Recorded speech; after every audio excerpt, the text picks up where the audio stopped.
19 सितंबर की सुबह जब सिंगापुर से खबर आई कि असम का वो चमकता सितारा जिसे लोग असम की आवाज़ कहते थे, जुबीन गर्ग अब इस दुनिया में नहीं रहे। एक ऐसा नाम जिसकी आवाज़ों ने लाखों दिलों को छुआ, एक ऐसा शख्स जिसे देखकर हर कोई कहता था ऊर्जावान, फिट और हमेशा मुस्कुराता हुआ, और अचानक मौत की आगोश में वो समा गए। शुरुआत में कहा गया ये सिर्फ एक ड्राउनिंग यानी डूबने का हादसा था, लेकिन धीरे धीरे सामने आई तस्वीरें, वीडियो और पोस्टमार्टम रिपोर्ट ने इस मामले को एक रहस्य के जाल में बदल डाला।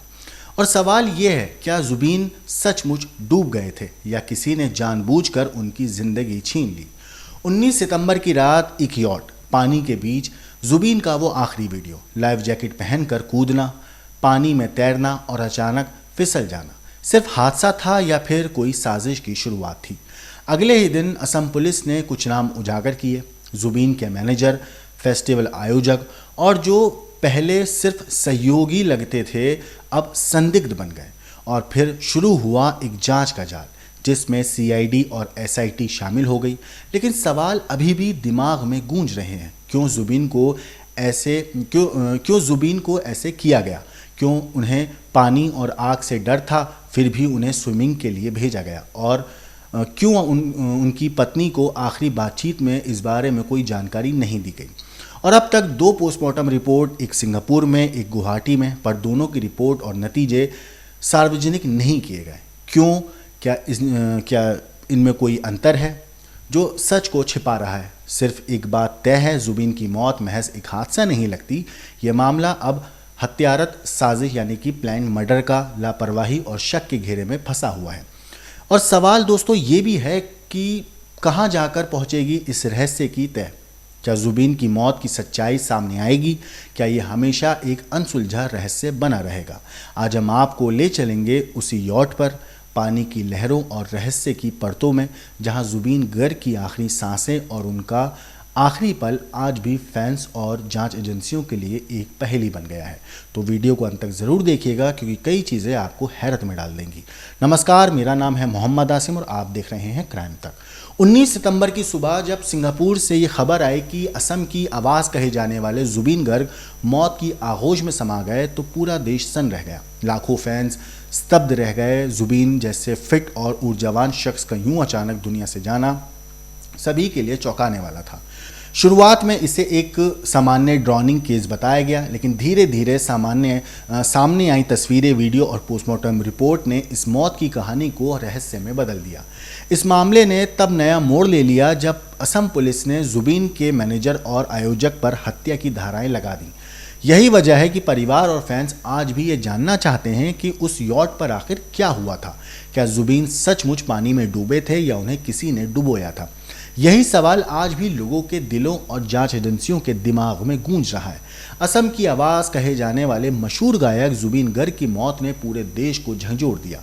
19 सितंबर 2025 को सिंगापुर में उनकी मौत हुई। शुरुआत में कहा गया कि वो स्कूबा डाइविंग करते वक्त डूब गए थे, लेकिन बाद में रिपोर्ट ने दावा किया कि उनकी मौत स्विमिंग के दौरान हुई थी।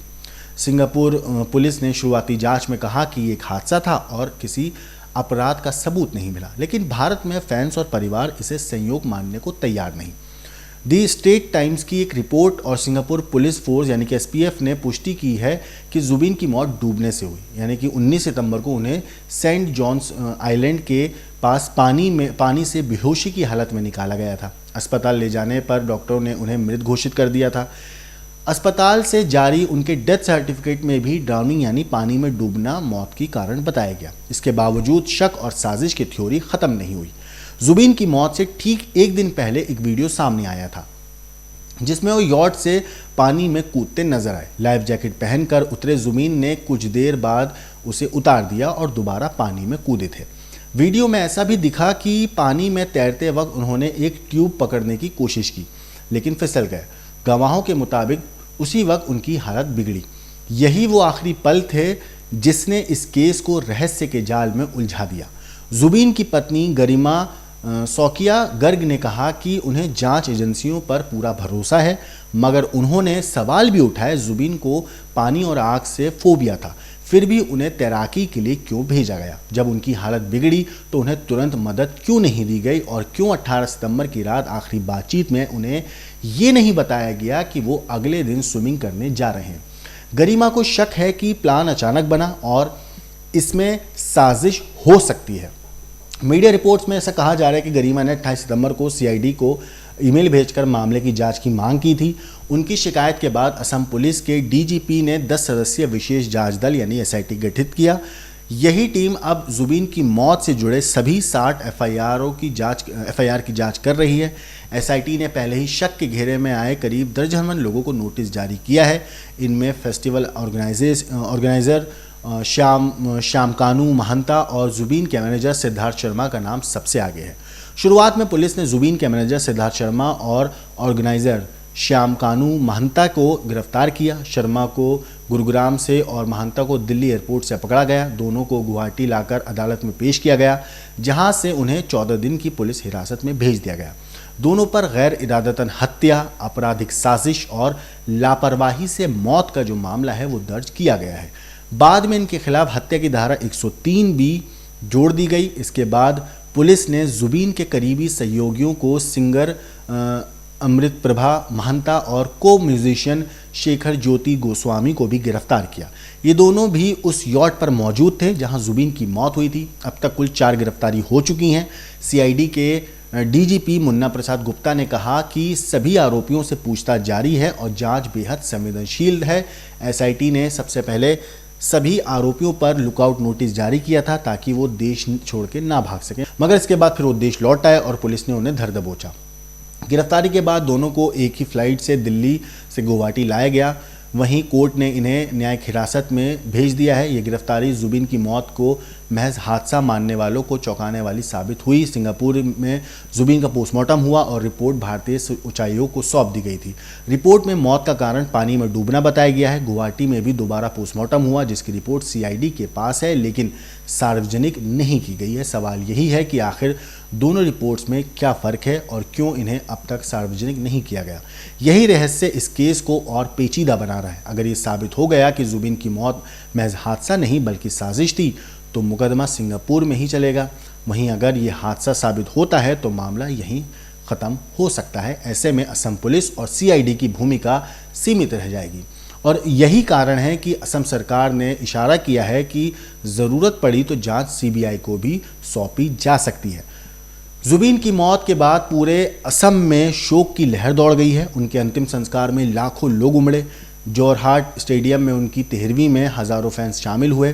पूरे असम ने अपने सबसे बड़े संगीत सितारे को रोते हुए विदाई दी। सड़कों पर उमड़ी भीड़ देखकर अंदाज़ा लगाया जा सकता है कि जुबीन लोगों के दिलों में कितनी गहरी जगह रखते थे।